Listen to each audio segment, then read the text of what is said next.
അനിശ്ചിതകാല സമരത്തിൽ നിന്ന് പിന്മാറിയിരിക്കുന്നു സംസ്ഥാനത്തെ റേഷൻ വ്യാപാരികൾ. നാളെ മുതൽ സാധാരണ പോലെ റേഷൻ കടകൾ പ്രവർത്തിക്കും. വേതന പാക്കേജ് വിശദമായി പഠിച്ചതിന് ശേഷം അംഗീകരിക്കാമെന്ന് ഭക്ഷ്യമന്ത്രി വ്യക്തമാക്കിയിരിക്കുന്നു. ഡിസംബർ മാസത്തെ ശമ്പളം നാളെ തന്നെ നൽകുമെന്ന് റേഷൻ വ്യാപാരികൾക്ക് ധനമന്ത്രിയും ഉറപ്പു നൽകി. റേഷൻ വ്യാപാരികൾ സമരം തുടങ്ങി മണിക്കൂറുകൾ പിന്നിടും മുൻപേ അനുനയ നീക്കവുമായി സർക്കാർ ഇടപെട്ടിരുന്നു. സമരം എത്രയും വേഗം അവസാനിപ്പിക്കണമെന്ന് മുഖ്യമന്ത്രി പറഞ്ഞതോടെ ഭക്ഷ്യമന്ത്രി നേരിട്ട് വ്യാപാരികളെ ചർച്ചയ്ക്ക് വിളിച്ചു. LDF കൺവീനർ TP രാമകൃഷ്ണനും സമരം അവസാനിപ്പിക്കണമെന്ന് വ്യാപാരികളോട് ആവശ്യപ്പെട്ടു. വ്യാപാരികൾ ഉന്നയിച്ച ആവശ്യങ്ങളിൽ അനുകൂല തീരുമാനമുണ്ടാകുമെന്ന് മന്ത്രി ഉറപ്പു നൽകി. കമ്മീഷൻ തുക കിട്ടുന്നതിൽ മാർച്ച് മാസം അന്തിമ തീരുമാനമെന്ന് മന്ത്രി GR അനിൽ പറഞ്ഞു.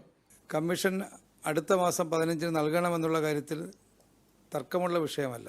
എന്നാൽ നിലവിൽ ബന്ധപ്പെട്ട ശീർഷകത്തിൽ സീലിംഗ് നിലനിൽക്കുന്നതിനാൽ സീലിംഗ് എൻഹാൻസ്മെൻറ്റ്, വാംസ് ക്ലിയറൻസ് എന്നീ നടപടിക്രമങ്ങൾ ഓരോ മാസവും പൂർത്തിയാകേണ്ടി വരുന്നതിനാലാണ് ഈ കമ്മീഷൻ കൊടുക്കുന്നത് വൈകുന്ന അവസ്ഥ ഉണ്ടായത്.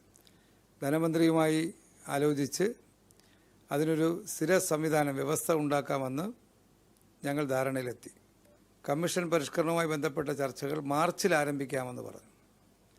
എത്രയും വേഗത്തിൽ അത് പൂർത്തിയാക്കാം. അർഹമായിട്ടുള്ള വർധനവ് എന്താണോ എന്ന് ആ ചർച്ചയിൽ ഉയർന്നു വരുന്നത് അത് നടപ്പാക്കാൻ ആവശ്യമായ നടപടി സ്വീകരിക്കാമെന്ന് പറഞ്ഞിട്ടുണ്ട്.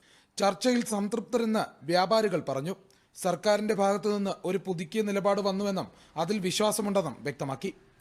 ഗവൺമെൻറ്റിൻ്റെ ഭാഗത്തുനിന്ന് ഇന്നലെ വരെ ഇല്ലാത്ത ഒരു പുതുക്കിയ നിലപാട് ഇന്ന് പ്രഖ്യാപിക്കപ്പെട്ടിട്ടുണ്ട്. അത് ഞങ്ങൾക്ക് ലഭിച്ചുകൊണ്ടിരിക്കുന്ന പരിമിതമായിട്ടുള്ള വേതനം, ആ വേതനം എല്ലാ മാസവും തൊട്ടടുത്ത മാസം 15-ാം തീയതിക്കകത്ത് നൽകാം എന്ന് സർക്കാർ ഉറപ്പ് നൽകിയിട്ടുണ്ട്.